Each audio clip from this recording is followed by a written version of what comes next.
Mukhang may panibagong project na namang pinaghahandaan si Jane Oinesa sa ilalim ng ABS-CBN.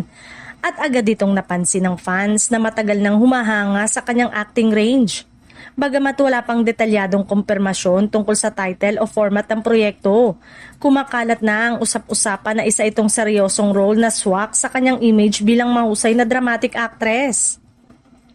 Sa social media, marami ang nagpaabot ng suporta at excitement. Say ng fans, sana raw ay mabigyan si Jane ng matibay at makabuluhang karakter na magpapakita muli sa kanyang husay, lalo na't napatunayan na niya ang lalim ng kanyang pag-arte sa mga nakaraang teleserye at indie project. May ilan ding netizen na nagsasabing panahon na raw para muling i-highlight ng Kapamilya Network ang mga artistang may solid acting credentials.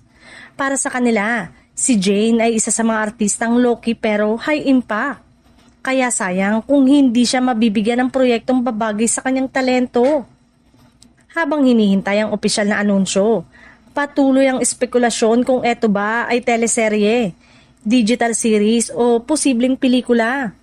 May mga fans ding umaasang makakasama niya ang mga batikang aktor upang mas mapalakas ang proyekto at mas mailabas ang kanyang versatility.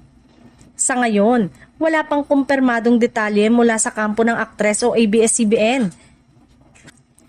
Pero isang bagay ang malinaw, marami ang nakaabang at umaasang magiging breakout comeback project ito para kay Jane sa mainstream primetime o streaming scene.